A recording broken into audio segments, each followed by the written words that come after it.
In Father Teresa's wine cellar, we believe all oppression is intersectional.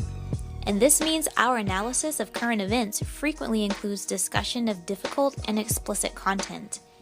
Any combination of the following topics could be included in our show: murder, rape, war, climate change, racism, sexism, violence, sexual violence, homophobic violence, heterocentrism, discrimination and abuse against individuals of nonconformist sexuality, domestic violence, child abuse, child rape, child neglect, elderly abuse, verbal abuse, police brutality, microaggressions, ableism, cyberbullying, genital mutilation, ideological extremism, and people just being total fucking assholes.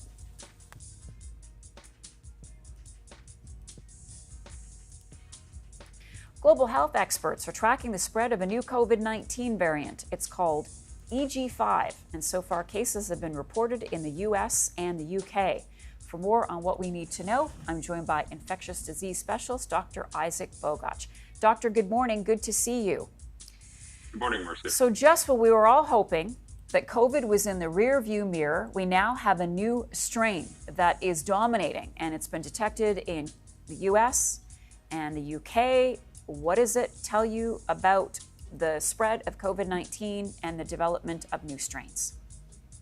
Yeah, it's a great point in that COVID really never went away. Obviously, we're not seeing the same scenes that we saw earlier in the pandemic, like in 2020 and 2021, where our healthcare system was completely overwhelmed. But it never, of course, went away. It's been around and it's been waxing and waning since it was introduced to Canada.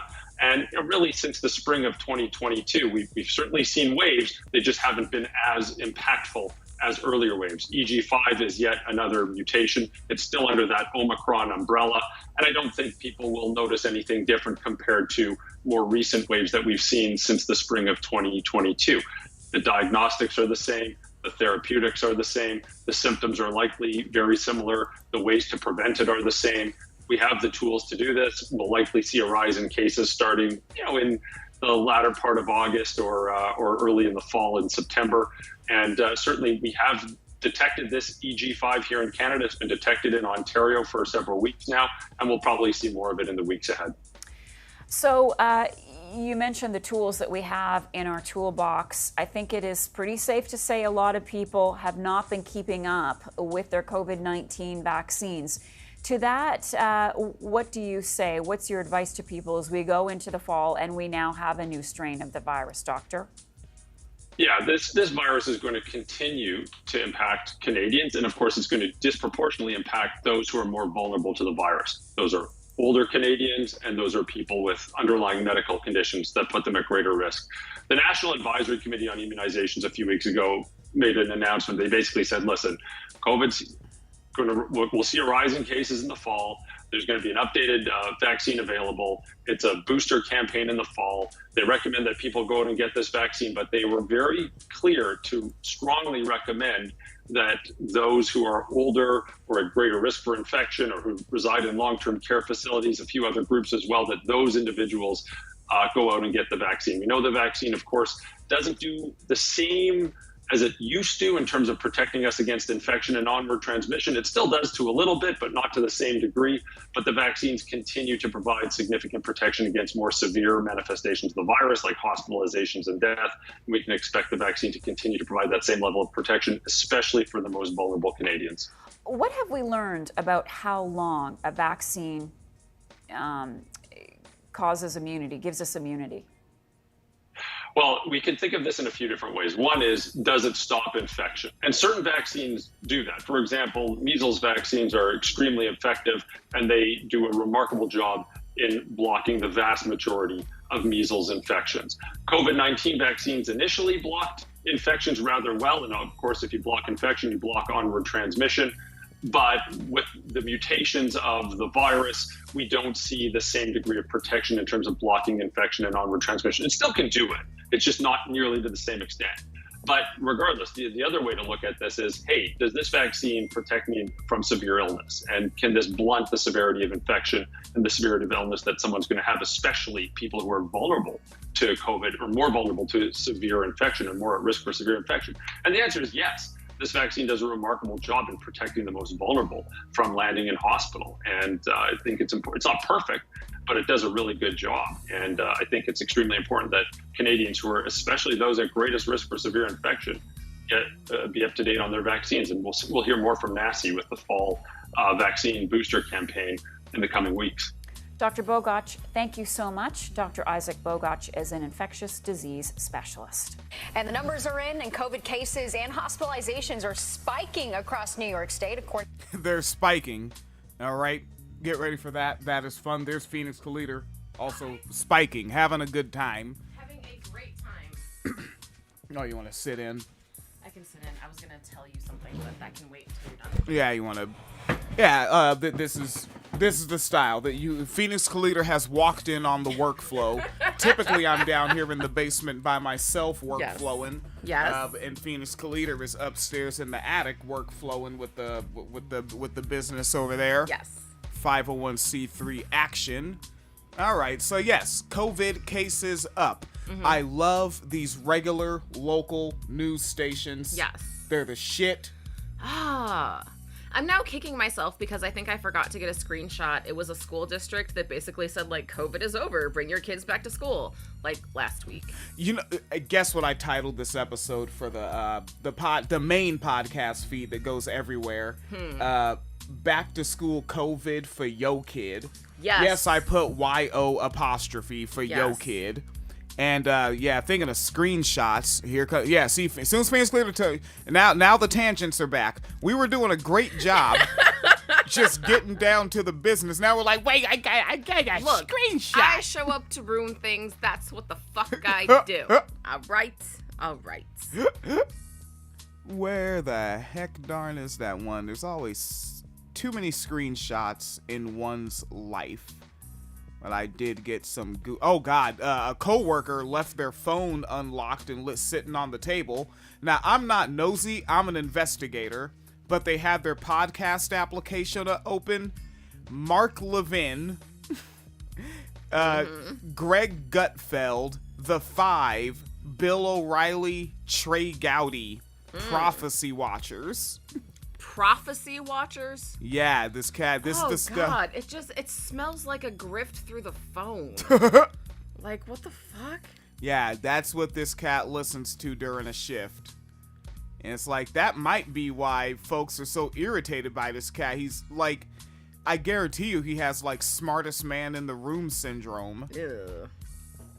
All right, but let's take a look back at this summer COVID spike from the folks over at Fox 5. Oh, yes. Yes. Sorry. Oh, yeah, you had something. I found it. Yes. It was the Los Angeles School District. Oh. Yeah. Dear Los Angeles United family, I want to welcome you all back to a new and exciting school year.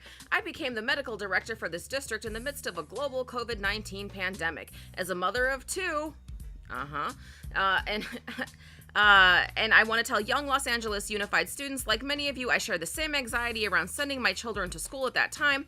Now, more than 2 years later, with the availability of vaccines, therapeutics, and a greater understanding of the COVID-19 virus, my message to parents is this. Schools are some of the safest places for children to be. Bullets and COVID, kids. Eat it up. Some of the safest, a whole ass pandemic, but schools are some of the safest places to be. Fine, whatever. Not gonna lie, son. That's gangster as fuck. That's pretty much all the Kyle Kalinske I can tolerate in my life. Let's see. Now, school gets cooler.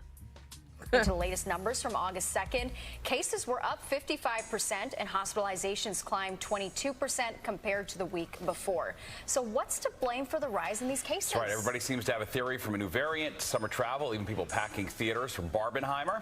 Sharon Crowley has been looking into all these different angles and joins us live from the newsroom. Hey, Sharon. Yeah, that's right, Natasha and Steve. The pandemic may be officially over, but COVID-19 is not taking the summer off. New York State health officials seeing an increase in the number of infections virus and a new, more contagious variant. This is especially important, of course, for those in high-risk groups. It might be time to again take precautions to protect your health. She may not want to hear it, but federal and state health officials say... Really? Cut to exasperated black person. I like that. I want to be in the news business, too. That's all you do now? You just cut to exasperated black person once more. She may not want to... Jesus! Man, that's an awesome job. It's fun. It's fun. There's always an exasperated black person within 100 yards. Yes. Yes. Hear it, but federal and state health officials say COVID-19 is making a comeback. My concern is, me personally, I want to try and avoid getting it multiple times because I'm very concerned about the long-term, impact. The New York State Department of Health is reporting an increase in COVID-19 hospital admissions, although numbers are still low compared to the height of the pandemic. Having to put the mask on and be a little bit more responsible and mindful. Public health officials blame the... Says a person not wearing a mask. I like that. I like the attitude, the smugness. Having to put the mask on and be a little bit more responsible and mindful. There you go. Public health officials blame the spike on an increase in travel, as well as a massive heat wave in recent weeks that's driven many of us indoors. I think we should be vigilant. That's why, also, again, I love these local news stations. Now, when they said driven many of us indoors, you see what they cut to on the screen. They're on a bus. That's not indoors. And I mean, also, but the fact that, when they say driven us indoors, it feels like a sort of, I don't know, like a virtue signal or like a dog whistle to be like people who have money, because who has to take public transportation though? Right? It's like, we're indoors, unlike the help. I don't know if they thought it through. Maybe Honestly, I did. don't think that they need to think it through. I think those prejudices are so ingrained. It was like a knee-jerk reaction. Like, well, I'm inside. What the fuck are I don't know, public transit people doing? The collective consciousness of bootlickers. That's my book. It's coming out May 24th, 2026. I'm working on it. The collective consciousness of bootlickers. Doors. I think we should be vigilant but not panic. Dr. Danielle Ompad is an God. I get it. She's an epidemiologist, but she's also a person that has been trained to speak publicly. We should be vigilant, but not panic. It's like watching a Tony Yayo interview. Oh. Yeah, Tony Yayo interviews are fucking horrible because all he wants to do is not get in trouble. And also, talk about breaking the fourth wall. He literally says, okay, but my media training and my publicist said that I shouldn't say that. So I'm not going to talk about that. Do you have another question? Do you have another question? Oh my God. My publicist said they will quit if I keep doing this. Doors. I think we should be vigilant but not panic. Dr. Danielle Ompad is an epidemiologist and associate professor at NYU's School of Global Public Health. For right now, I would suggest that people just kind of pay attention, keep their eye on things. If you are at high risk for complications from COVID because you have some pre-existing conditions, you have long COVID, then you might want to consider wearing a mask in crowds. The CDC reports a new, more contagious variant called EG5 is responsible for the majority of the recent COVID infections in the U.S. And that one appears to be more infectious, meaning people are more likely to get it, but not more virulent, meaning it doesn't make you sicker. Her advice for the vulnerable: wear a mask when in a crowded indoor space. Everyone else, she says, can just get up to date on vaccines. That was kind of grimy. Hold up, running it back. Do you hear the tonal inflection of whoever the narrator is? No. A crowded space. If you're just out in public, you don't need to wear one. If there's only 10 people around you, it only matters if you're crowded. There was a little stank on it. Let's see. Meaning it doesn't make you sicker. Her advice for the vulnerable: wear a mask when in a crowded indoor space. Crowded indoor I think for ears like mine, my ear is not trained like yours. Because you know what? Because she's still very professional and using like the same sort of like volume. Her volume didn't change, but like there was like extra enunciation. A crowded like she didn't say crowded space like that. Like it was a thing. It was a thing. Yeah, so I guess you could probably do that job. They couldn't hire me to do that job because my volume will change. Oh yeah, no, you can't change your volume. You just changed your what emphasis you have on certain syllables and to also, make your subtle point. And given what we're covering, I need to know what the FCC guidelines are today because I'm annoyed and I want to say fuck. Are we allowed to do that? I know that for stations like MSNBC, which is like premium cable, but not HBO level premium, right? It's like First Step premium. And they got it in 2012. And Lawrence O'Donnell did a hilarious segment because he was like, guess what I'm allowed to say? And then he just said fuck for like 5 minutes, but they bleeped it anyway, which adds to the comedy. It's a great segment. I hope it's on YouTube somewhere. Great. I love that. Everyone else, she says, can just get up to date on vaccinations and boosters, or of course test if you feel sick. Advice that's simple enough, even if at this point many New Yorkers have COVID fatigue.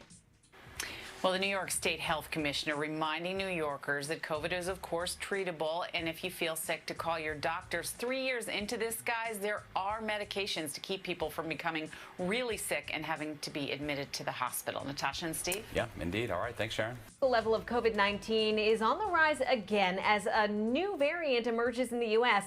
Here to explain is Dr. Daniel Kritzkis, Chief of Infectious Diseases at the Brigham. Dr. Kritzkis, great to see you. Not great to be talking about this again. No. Yeah, I wish we weren't talking about it again, but good to see you, Ben and Erica. All right, Dr. Kritzkis, this new variant, it's called EG5. That's kind of refreshing. We're adding some new letters to the alphabet. What? Now, he did change his volume, but he has white male privilege, so he gets the EG5. Like it's a new Sega cartridge. Yeah, no, this should be sounding like weed strains. EG5? Yeah, like, what the fuck? What? EG5, that's eternally EG5, government. Delta, fucking, wasn't there Omicron or some shit? It's too many names. So we're going to open up a dispensary and call it the variant and just give it those names. We could. We live in a legal state. And we only play instrumentals on the radio, and the name of the store is This Sick Beat. I don't know, whatever we got to do. Beat. Yeah, Taylor Swift, come sue me. Give me the publicity. I'd love it. So I don't know if that's a good thing. So a couple of questions here. Is this part of Omicron? And if so, whatever happened to all those other... Why is this science guy smiling? Does he just like talking about science that much? Yes, he does. His mustache is smiling. God damn. Omicron he's just excited because he's like a real scientist or researcher. Like, I'm on the news. People are finally listening to me. They're finally accepting the science. Oh my God.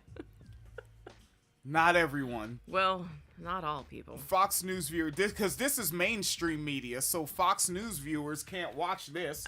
This is mainstream, so they have to watch Joe Rogan, who is bigger than CNN, because he's not mainstream somehow. You see, $100 million contract is not mainstream. No, that's not at all. underground. That's underdog. That's you're just scraping by with $100 million, just trying to get through it. You know. Whatever happened to all those other Omicron variants, XBB1 point whatever. Yeah, really? See? This is the told you weed strains XZBB1. What the fuck? Whatever. What the fuck did he just say? He said whatever. Whatever. He doesn't mask in public. Fuck no. Like my dentist. Like your dentist. And how is this different? Yeah, so EG5 is still considered part of the Omicron family. There were probably a dozen or more different XBB subvariants, and now EG5 is beginning to peak up. It's about 17% of all cases, so it's the most common, but not nearly a majority of the variants yet. Okay, what makes it so different? Well, its sequence is different. The genetic sequence of this particular virus. See, told you, nerd. Genetic sequence. He's just excited he gets to be on the news. Right, they probably had to tell him, no, you cannot wear your Ghostbusters costume. We don't care how fucking perfect it fits. It's like, but I got my name stitched on it. And its spike protein are different enough that it merits giving its own set of letters. All right, as you know, the level of COVID in local wastewater has been rising slightly. It's still very low, but the same is true for the number of hospitalizations. He said COVID is in local wastewater? Yeah, oh yeah, that's been. Why? I don't want to know that. It's been. It just, all right. That's very good. Forever chemicals, COVID, whatever you can get in your water. Whatever you can get, just, Fuck water. Turn it into Mars. Thank you, capitalism. Our area. So do you think EG5 might be to blame? I think it's a little early to blame it on EG5. Again, if it's only making up about 15 or 17% of cases, then most of the cases that we're seeing are from all these other variants. And it's important to keep things in perspective. Yes, there has been a bump, and it could go much higher. We can never predict. But right now, it's still a very small bump. It's maybe, we have 7 people in the hospital today who have COVID and 2 in the ICU. So that's not a much of an increase compared to where we were last week. Okay, so we're still waiting for the CDC to decide whether to offer an updated booster shot this fall. Could the rise of EG5 or even just, more occurrences of COVID in general affect the timing or even the formula for the shot? Yeah, that's a really tough question because a lot of resources have been committed to making a booster based on XBB. And we knew that was a bit of a crapshoot because the variant could always change between the time the vaccine is manufactured and the time it's deployed. I think the reassuring thing is that people's immunity will be boosted. They will get good protection from a booster against severe disease, regardless of which particular Omicron variant ends up being in the circulating around at the time that people get boosted, but they may not get full protection from infection. It's always impossible to predict the future here. All right, Dr. Daniel Koritzkis with the Brigham. Thanks so much for your time and expertise. We appreciate it. You're very welcome. Oh, God, I know they just fucked my decibels up with that.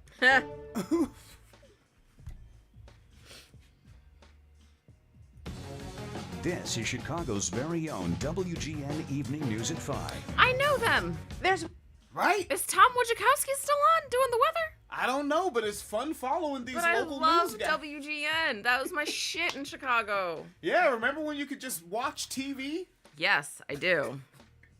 Been a slight uptick in COVID-19 cases across Chicago. Chicago Tribune reporting lab-confirmed cases up 27% at the end of July. That's around 67 new cases per day. But doctors say this latest spike isn't likely to turn into a surge. Statewide, Illinois officials are reporting its lowest number of COVID deaths. Wait, they just said there's 67 new cases a day, but also it's not likely to turn into a surge. 67 new cases a day isn't already a surge? So let me tell you about multiplication. It's around 67 new cases per day. But doctors say this latest spike isn't likely to turn into a surge. Statewide, Illinois officials are reporting its lowest number of COVID deaths since the start of the pandemic. This comes with a new COVID variant emerging just before most kids head back to school. Yeah. COVID for your kid. All right, and I'm going to jump over this one because it's the new variant again. COVID-19 hospitalizations have been trending upward since the beginning of the month. That is according to CDC data. Based on the data, it's the first increase seen this year, but hospitalizations are still at one of the lowest points since the beginning of the pandemic.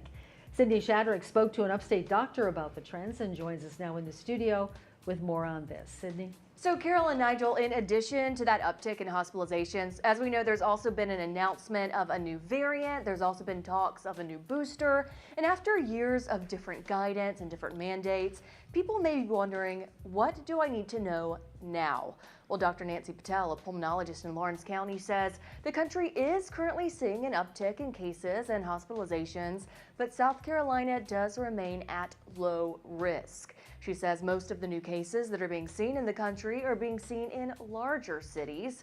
She says they're also likely because of the new EG.5 variant, which she says is a subvariant of the Omicron variant.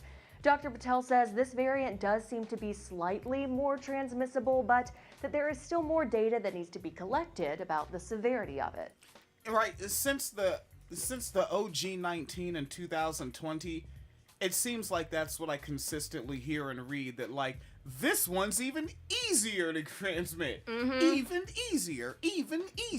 Which, I mean, honestly only makes sense when you think about it, though, right? Because viruses are constantly evolving, and if they're getting around, they're just finding new ways to evolve past vaccines, past people's personal immune systems, right? Because no one's staying home, whether that's because you want to be out or you can't afford to stay home, I don't know. Yeah. It seems logical. And there's like terrible, but logical. Since I've been in the factory, I've only seen one other person with a mask on. Exactly. No one cares. Yeah. Oh my goodness. I was when I was in the grocery store the other day, the cashier did not have a mask on, but they were like talking to me so sincerely and kindly about people who are struggling with like inflation right now, and like homelessness and things like that, and like understood that people are homeless because they have long COVID, but wasn't wearing a mask. Yeah. Homeless because they have. Yeah, and like it's, I don't know, like because it's hard to deal with, because it's like, I don't know how other people are about things. Stuff on me doesn't bother me, right? Like, you've seen me, like, I can wear hard jeans, hard pants every day, no sweatpants, right? I can wear hard shirts, rough fabrics, I can wear a mask, hard hat, goggles, earplugs. None of this shit bothers me. But it seems like other people, anything gets on them, they're like, I gotta get it off, I can't have things on me. Yeah, but jewelry's cool. Jewelry's fine. But it's like, that's different. Yeah, they act like the mask is fucking destroying them. I mean, even like when I was in a factory where we were processing food, so like if you had facial hair, you wore a beard net. And there were guys that like, they'll start talking to you about something, explaining something, and you can see the frustration building, and they pull the beard net down, even though we're still around all the food. So hairs can break off, because they don't think they can function with something near their mouth. And especially when they're talking, so many people pull down their mask to talk. Like, they really think that they won't, like, no one can hear them if you have a mask on. I don't get it. I don't get it.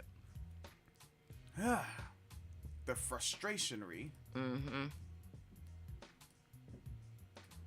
As far as clinical symptoms and how it may differ from other variants, not too much data out there just yet, but typical symptoms of fever, cough, fatigue, runny nose, headaches, etc. Very similar to what we've seen before, so something to keep in mind. And also, there's not enough data to say that it's a little bit more severe as far as illness is concerned, but once again, that we can probably figure out in the coming months and when we see a little bit more of the cases. As far as boosters go, Patel says make sure to speak with your providers about which vaccines or boosters are right for you and when you should get them. There is a new updated COVID booster. That was kind of sad. In the footage, they showed someone getting the vaccine, and like their face looked so uncomfortable when the needle hit. Like, they probably hate needles. Oh man, that's sad. Oh, I thought it was sad for a whole other reason, because I wasn't looking at the screen. Oh yeah, I don't like seeing the person in pain. Oh yeah, no, it was just the way she was like, I don't know, talk to your provider, because that is the same vibe to me as like the other clip where they were like, but hospitalizations are down, like, because people can't afford to go to the hospital. Talk to your provider. You have access. Like, if you can't afford to go to the doctor, how the fuck are you going to talk to your provider? Do you even have a provider? No. Anyways, Medicare for All is stupid. Well, yes. Yes. Because people that don't deserve things would get them. Exactly. You know, because you have to earn your way into being alive. Yeah. Yeah. That costs money. Uh-huh. The hell? Life ain't free. Right for you and when you should get them. There is a new updated COVID booster expected to be available by the end of September.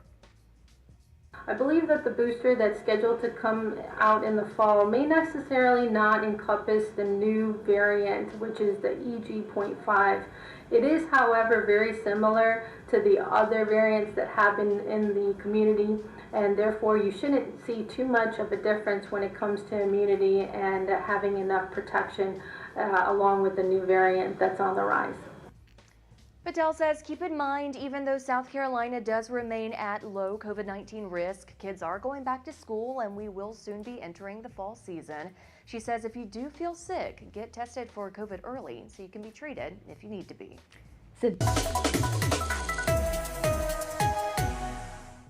That was their hard cut, not mine. Last week, new numbers from the Florida Health Department showed an increase in the COVID positivity rate here in the Sunshine State. South Florida saw one of the biggest increases, but pharmacists and physicians say they think the infection rate could be much higher. Anchor Shannon Cake reports.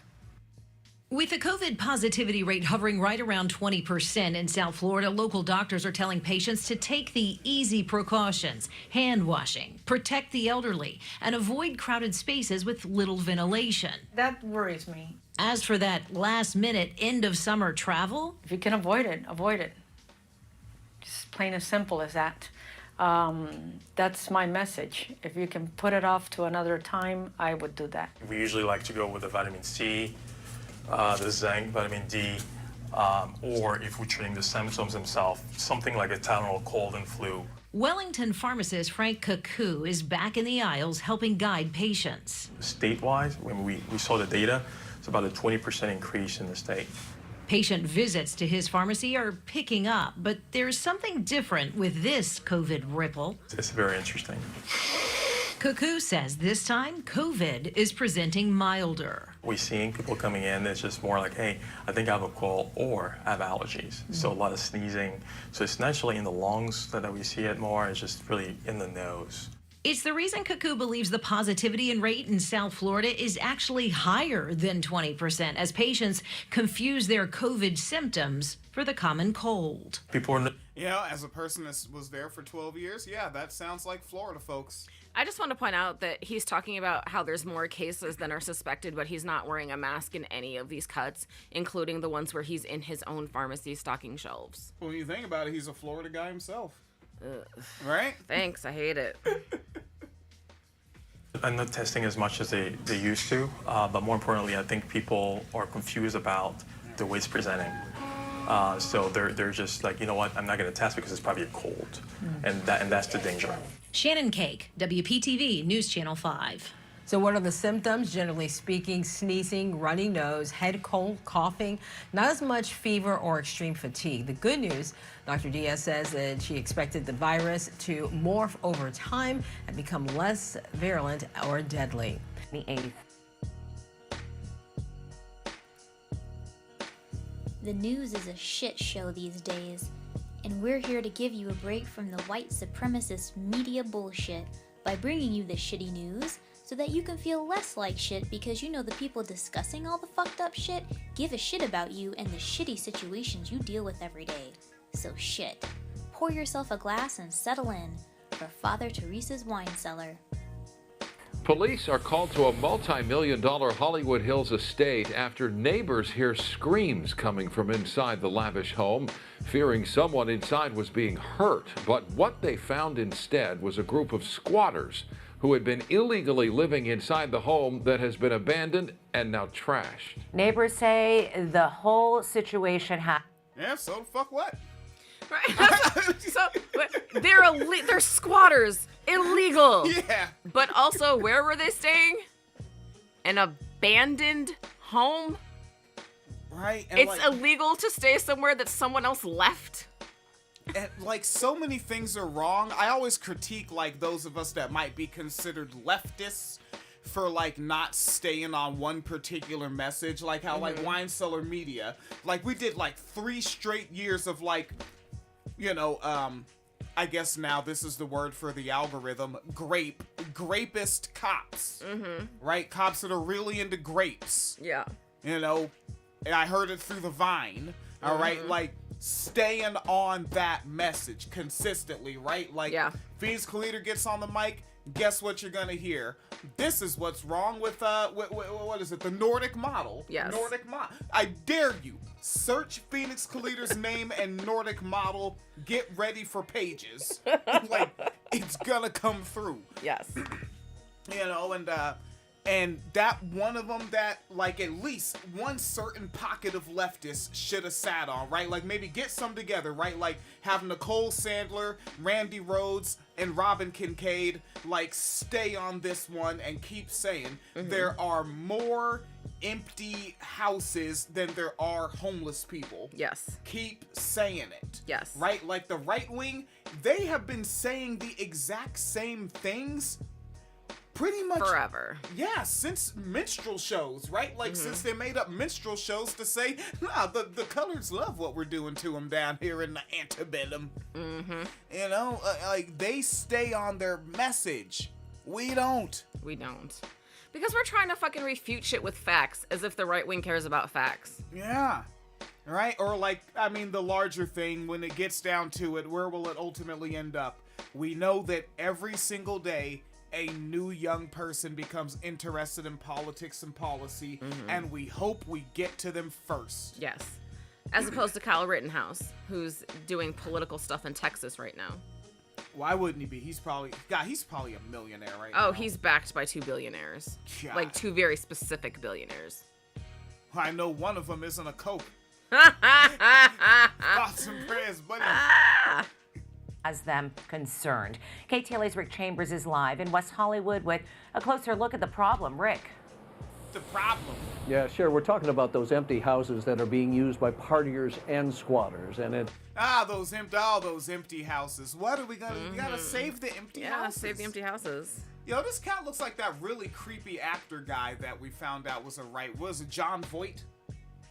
John Voight is a what? An actor, kind of right-wing. He is an actor. Is he right-wing? I don't even know. I don't know his politics. I've heard that, and I probably should have verified it before I repeated it on air. I don't know. Let me find out. I have become significantly more responsible. It's made for some unsafe conditions out here and a hell of a mess. Oh, he is a Republican. Okay. Thank you. All of a woman screaming that brought police to this hillside mansion on Sunset Plaza. And these 3 people were removed from it and handcuffed. It's an abandoned house. They're just trespassing, squatting. The screaming was somebody, I think they got bit by a dog. The man and the 2 women were cited for trespassing and then released. 2 of them telling us it was just being white is the shit. It really is.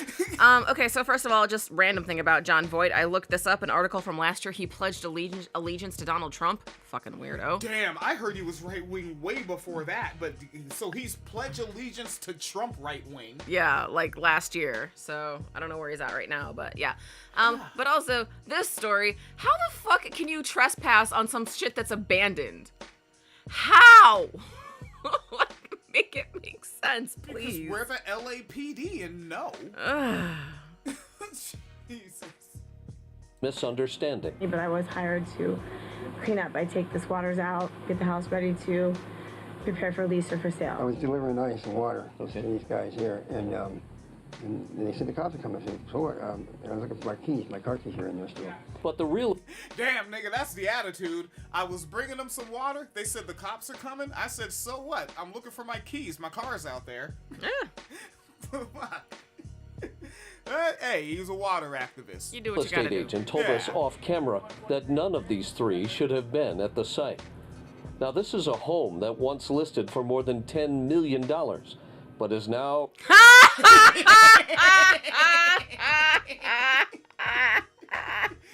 I knew there was some reasons why I downloaded this one. For the folks listening to podcast audio, the news, they got, I mean, I guess you could call it footage, but it's of the inanimate. Right. And it's spray paint that says F word rich people. The F word is yes blurred.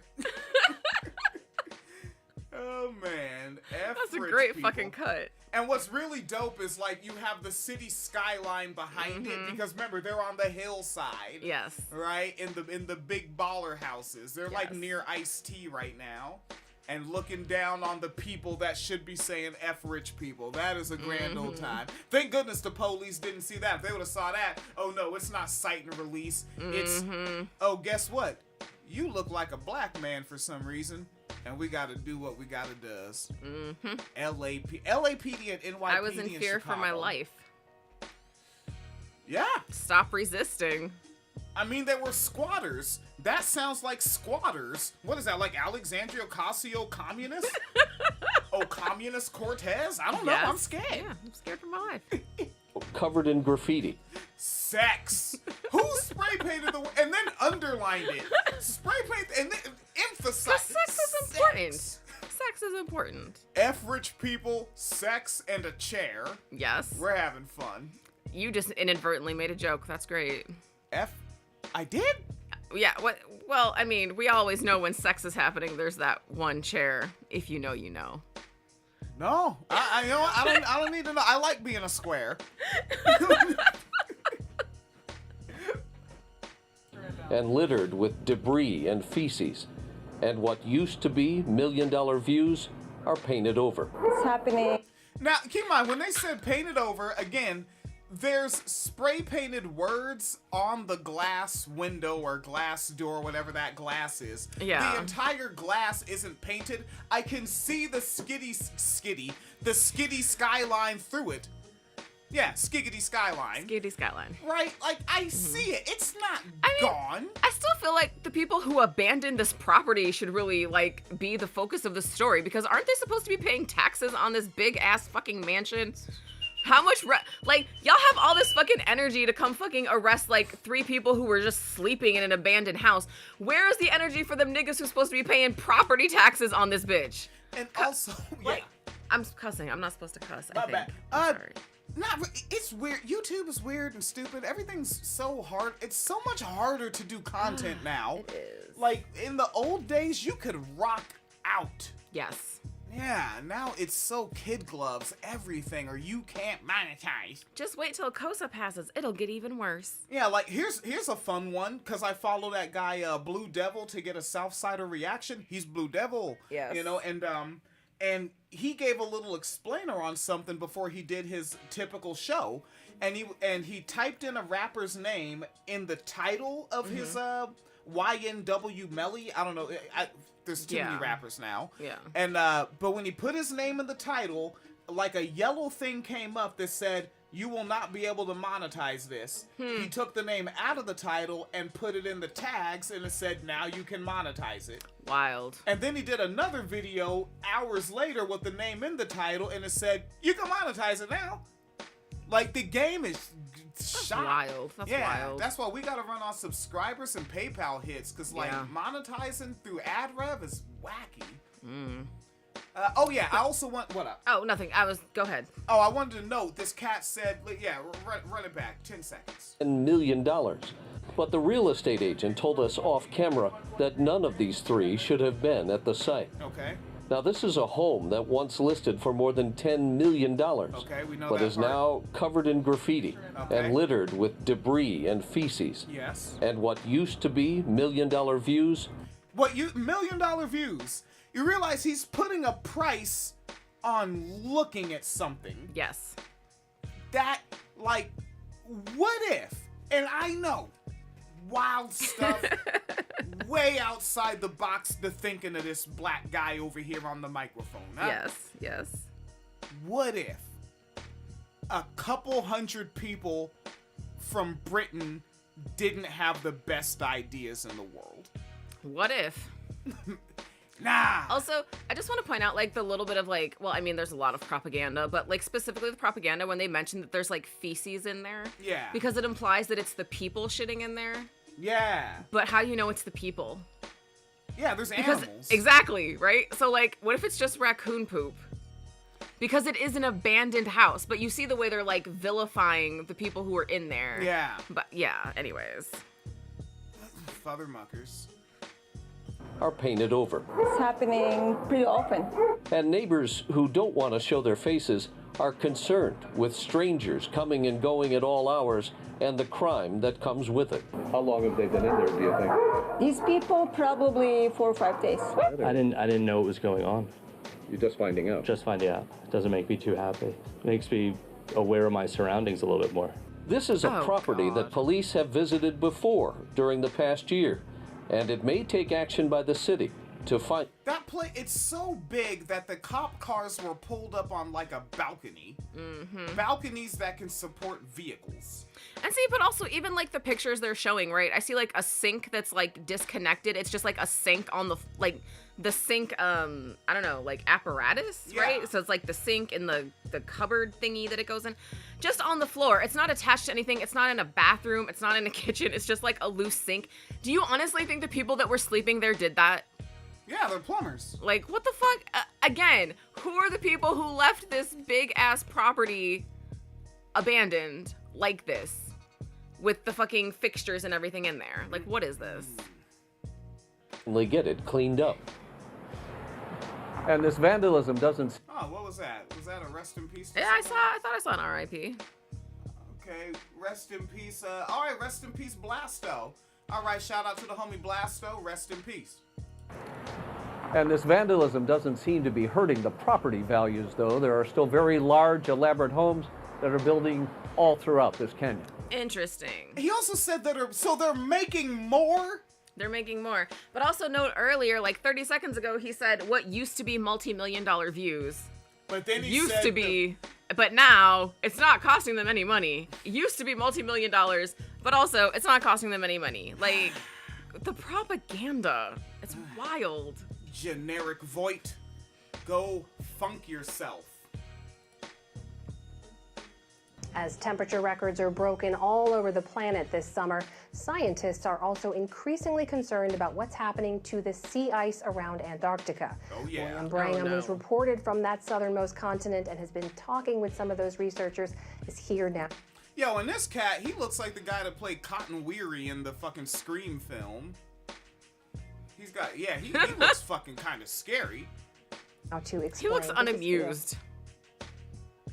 Oh, all right. Let's hear what his voice sounds like.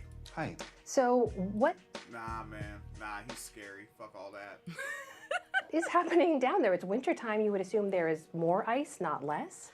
Right. You would assume that. And remember, Antarctica is this colossal continent covered completely in ice. It is the size of the United States and Mexico combined, covered with huge ice sheets and glaciers. That's not what we're talking about. We're talking about sea ice, which is frozen seawater, and that ice grows every year from the periphery of Antarctica outwards. It's like this incredible halo that grows out across the ocean. We can see this NASA animation of what it looks like.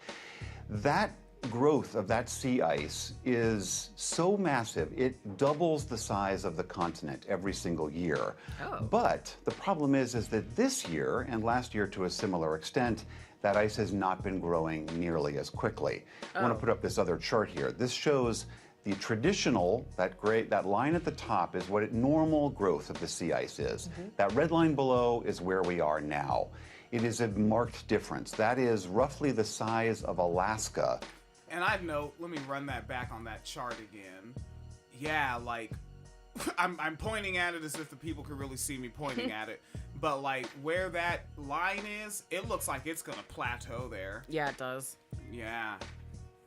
That is roughly the size of Alaska that is missing ice now in the Southern Ocean. That's remarkable to see in that graphic there. So you've been talking to researchers. Do they know why this is happening? It is a complicated picture. Yeah, well, you're talking to researchers. Well, let's see what the nerds found out. What did you learn from the nerds? Oh, no. And there are Tell me some more about leading climate suspects, change. And these are all suspects that we have our fingerprints on. The first one is that the ocean is warmer. We have seen that all over the world. As we burn coal and oil and gas and warm the atmosphere, that warms this planet, and the oceans absorb the bulk of that warming. Warmer ocean water makes it hard to grow ice. That's pretty standard physics. The air is warmer as well. That makes it harder to grow ice. Wind is also complicit in this, changing wind patterns. Wind is really important in how ice grows off of Antarctica and where it grows. Those things are changing. Again, Scientists believe that we are one of the main drivers of this, but the exact mechanism is not totally clear. So what's the bigger concern in all of this? If that sea ice is not growing at the rate it's expected to, what are the consequences of that? This is the biggest issue here, and like, they have to say the most basic things. Well, you see, when things are warmer, they warm up, and they're not as cold as they used to be. Right. And that causes an increase in heat. The reason we care about this is that ice provides all sorts of incredibly valuable things for us. First off, that ice keeps the southern hemisphere cooler, and you think of ice as this flat white surface that reflects the sun's radiant energy off into space. If that ice is not there, that sunlight hits the ocean, warms the oceans. This is part of a very complicated engine that drives ocean currents globally and weather patterns globally. So disrupting that could cause huge problems. This sea ice also protects the glaciers that are sitting up on land in Antarctica. We want those glaciers to stay there. If they slip into the ocean, that raises sea level rise globally. So that sea ice is like a buffer. It's like a big inner tube protector around that ice. We don't want that to go away. And thirdly, there are animals that live all over Antarctica, and they, in one way or another, benefit from that ice. Penguins, seals, whales, the tiny krill that live in the water there, all spend part of their life on that sea ice, and it's important. One of the researchers I talked with recently is a woman named Marilyn Raphael. And penguins are the silliest little characters. They got the little jump and the walk, and they're flapping their little wings about. They are just silly. I mean, who doesn't love a penguin? My goodness. In addition to explaining a lot of this mechanism to me, I asked her how she sees this data. Here's what she had to say. There is a part of me that's... My bad. For podcast audio listeners, you made your decision. I responded like that because they were showing B-roll of penguins. All right, let's cut to the educated black nerd, and let's listen to what the black nerd has to say. In addition to explaining a lot of this mechanism to me, I asked her how she sees this data. Here's what she had to say. There is a part of me that's scientifically interested in what's happening, like what is at work here. That is completely separate from the other part, that's the citizen of the world part, that says, this is really shocking. Goddamn, nigga. Educated black people are the slowest talking niggas on the planet. They are so not sure if you understand them.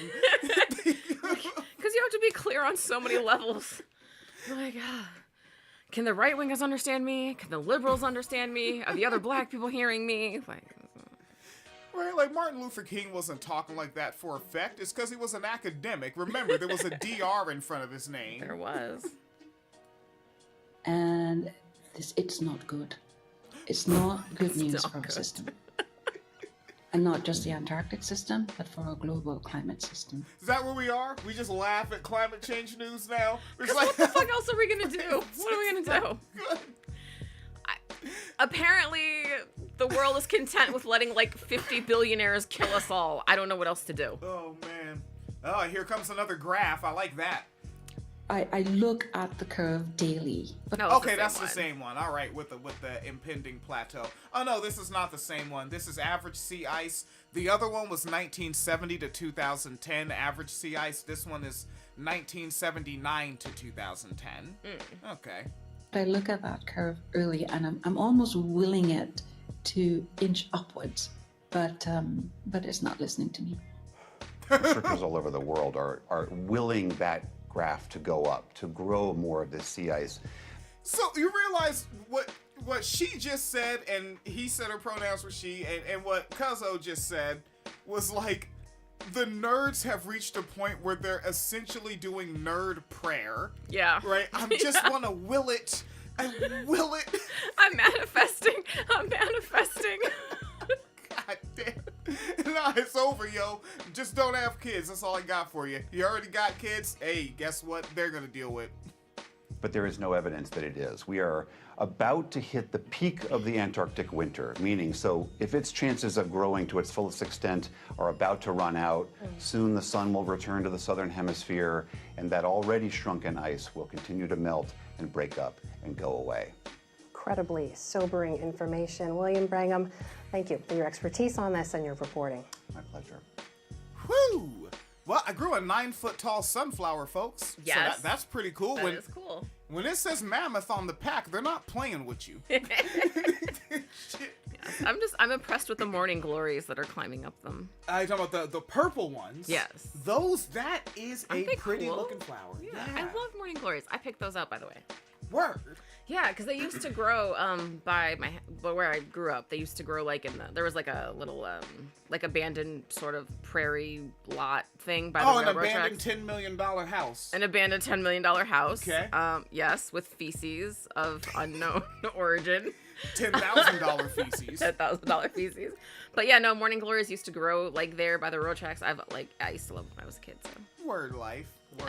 Let's get through. You still in? You check out a little bit more news? I know you have a life to live. I do. I actually came down here to tell you a thing, but. Right? Yeah, but you caught me slipping. You're like, oh, this is what this does. This is what he does. Yeah, I water plants, I toke some reefer, and I do some programming.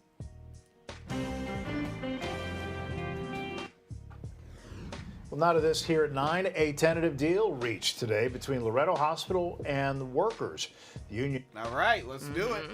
It's labor time. You negotiated around the key issues of understaffing and low pay. WGN's Andrea Medina has the latest from the hospital in Austin. About 200 workers will head back to the hospital tomorrow after walking off the job in late July.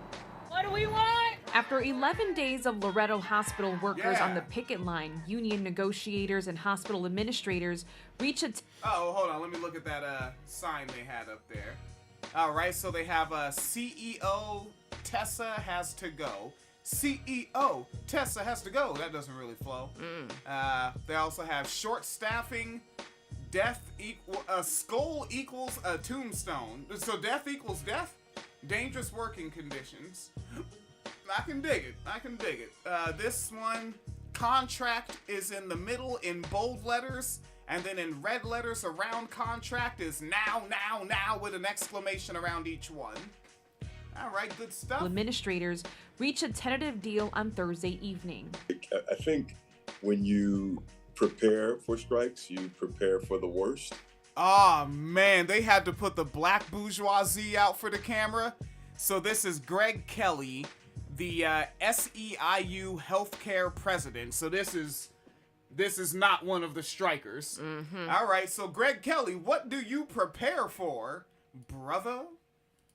When you prepare for strikes, you prepare for the worst. Yeah. So we really had no idea how long it would take, but our members were resolute. SEIU healthcare president Greg Kelly says the struggle workers endured paid off. Oh, is he one of them? But is he like the president of the... Is SEIU the union? Maybe. Oh, maybe SEIU is the union. Okay, so he's not a hospital up and upper. All right. Members are committed to their patients, and they're excited and ready to get back to taking care of them. And you would think, if you really care about patients, you would not do anything to make medical staff strike. They're kind of very needed. That's not, if my crew strikes, someone might not get a desk. Right. Once the ink is dry, it's a 3-year agreement, which provides increased wages and Juneteenth as a paid holiday. We also said we wanted across-the-board increases for everyone, even the higher wage workers. We achieved that. Kelly hopes the improved pay will also address the issues of employee turnover and burnout. The recipe for short staffing is low wages. And so if you can address low wages, you can impact staffing levels. In a statement, hospital leadership says in part, quote, "We appreciate the dedication of union and hospital leaders to secure a contract that addressed the concerns of our team members. It is critical that Loretto Hospital remains open and accessible to the Austin community." The deal still needs to be voted on. The process of having workers approve the agreement will begin tomorrow. Reporting outside Loretto Hospital, Andrea Medina, WGN News. All right, before I go, do you have another one in you? Or ready to wrap it on up? Oh, I was ready to wrap it up myself. Yeah. All right, because we hit the hour anyway. 58 minutes, really? folks. Folks, I have some rollover stories that will roll over, and I have some news stories. Why don't I think this is called a teaser. Is this what they do? Yes. We do teasers. Yes. That's the thing. All right, so where's my little playlist I made, Wine Cellar Daily News? You won't find it. It's a private playlist. Okay, somebody, this is not news. That's just, you know that clip where Trump yelled, "I did everything right, and they indicted me." And, you know, what the internet did, somebody made a music video remix out of it. Oh, that's fun. But domestic violence numbers rise 82% from last year. More than 1,200 odor complaints logged against a landfill near a neighborhood. Keeping Arizona wildlife hydrated as the climate turns. This is obviously out of Arizona, ABC 15. Evanston celebrates $1 million in reparation disbursements. Oh. You see? And I love, use a different word. Because reparation comes from the word repair. What has been repaired? Right? True. But, you know, good on the folks that got the checks. I hope you get something cool with it. And pay a couple bills down. I hope someone is, tracking these little, settlements. Because in my head, I'm always like, okay, so if you get reparations, in my mind, the first thing that's going to happen is, you're going to get pulled over more and get, more tickets or get more fines. Or, they're going to find a way to take that money back. And I hope someone's, tracking that. That's what I think about, I know reparations, actual repair will never happen. The best you could hope for is a check, which doesn't repair anything. But if you get the checks, you know, there are black people and non-black people that make the argument, well, cats are just going to go shopping and put it right back in the pockets of the elite. And I say, let's try it out.